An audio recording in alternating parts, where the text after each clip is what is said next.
तो hello friends, कैसे हो आप लोग? होप सभी अच्छे होंगे। तो आज का टॉपिक हमारा ब्लड ग्रुप। तो आपको पता होगा कि हर पर्सन का अलग अलग ब्लड ग्रुप होता है। जैसे किसी पर्सन का ओ पॉजिटिव होता है, तो किसी पर्सन का ओ नेगेटिव होता है, किसी का ए बी होता है, किसी का ए पॉजिटिव होता है। तो अलग अलग ब्लड ग्रुप्स होते हैं हर पर्सन के।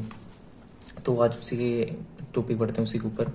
A blood group is a type of a classification of a blood based on the presence and absence of a various antigen and antibody। कहते हैं ब्लड ग्रुप की डेफिनेशन क्या है? कहते हैं ब्लड ग्रुप को हम क्लासीफाई करते हैं on the basis of presence and absence of antigen and antibody. ठीक है, अगर कौन से ब्लड के ऊपर कौन सा एंटीजन प्रेजेंट है और कौन सा एंटीबॉडी एब्सेंट है, उसी के बेसिस पे हम ब्लड ग्रुप को डिफाइन करते हैं। ठीक है, अब जैसे आगे हम फर्दर पढ़ेंगे कौन से ब्लड ग्रुप में कौन सा एंटीजन होता है, कौन सा एंटीबॉडी होता है, देखेंगे आगे।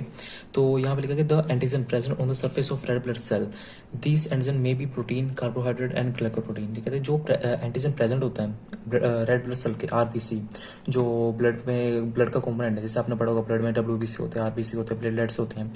जो आरबीसी के सरफेस पे प्रेजेंट होता है एंटीजन, वो प्रोटीन भी हो सकता है, कार्बोहाइड्रेट भी हो सकता है, या फिर वो ग्लाइकोप्रोटीन भी हो सकता है।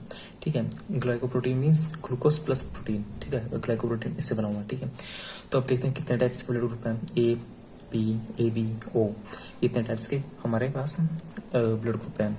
तो जैसे ब्लड ग्रुप ए है, इसमें एंटीजन कौन सा होता है? ए, बट जो उसका एंटीबॉडी है वो बी है। ठीक है, जो ब्लड ग्रुप बी है उसमें एंटीजन बी है बट एंटीबॉडी ए है। ठीक है, जो ए बी ब्लड ग्रुप है उसका एंटीजन ए बी है और एंटीबॉडी उसमें नहीं होता। ठीक है, जो ए बी में एंटीबॉडी नहीं होता।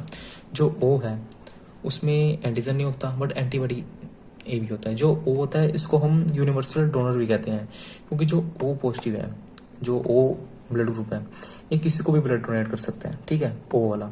और जो ए बी है ये यूनिवर्सल रिसीवर है, मतलब कि ये किसी से भी ब्लड ले सकता है। ये किसी, जैसे किसी पर्सन का ए ब्लड ग्रुप है या बी ब्लड ग्रुप है या फिर ओ ब्लड ग्रुप है, वो किसी से भी ब्लड ले लेगा।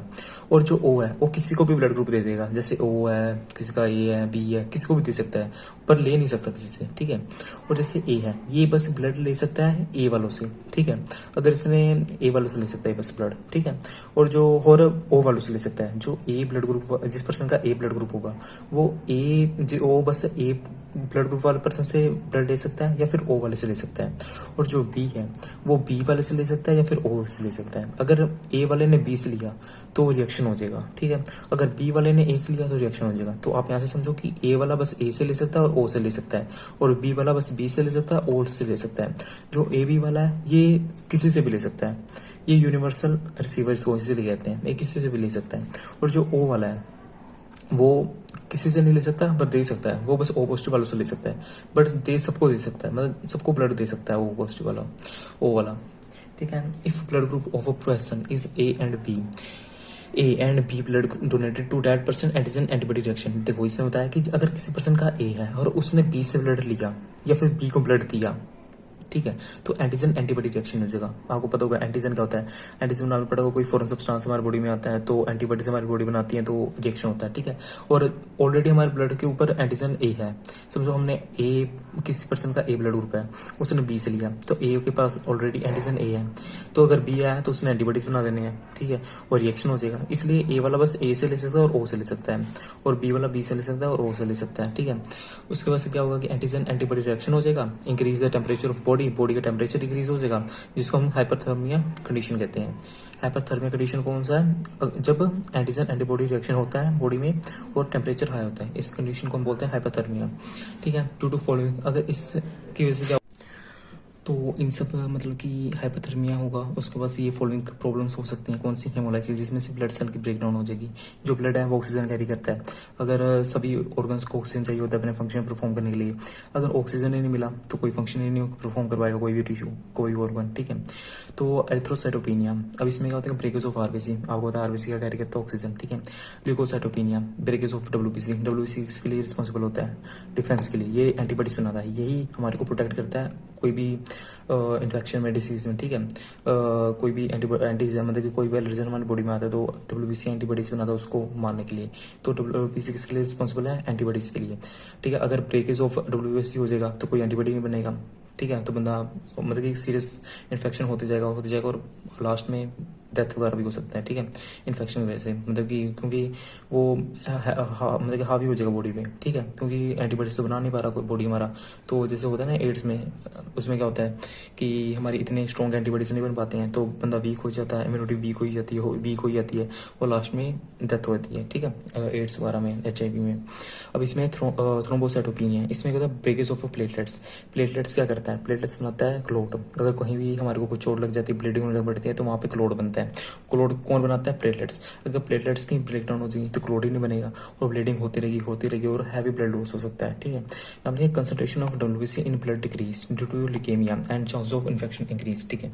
अगर ब्लड में WBC की कंसंट्रेशन डिक्रीज हुई, इससे क्या होगा, ल्यूकेमिया होता है ब्लड कैंसर मतलब कि WBC एबनॉर्मल्स एंटीबॉडीज बनाने लगता है, ठीक है, बोन मैरो से इफेक्ट कर देता है, बोन मैरो को अफेक्ट करता है, जो रिस्पॉन्सिबल होता है हमारे ब्लड कंपोनेंट्स बनाता है, ठीक है। जिसका ल्यूकेमिया यहाँ समझो आप बस इतना, ये ब्लड कैंसर है, ठीक है। क्यों, मतलब इसमें क्या होता है कि जो WBC है ये एबनॉर्मल एंटीबॉडीज बनाने लगता है, ठीक है, जिससे इन्फेक्शन बढ़ जाता है, ठीक है।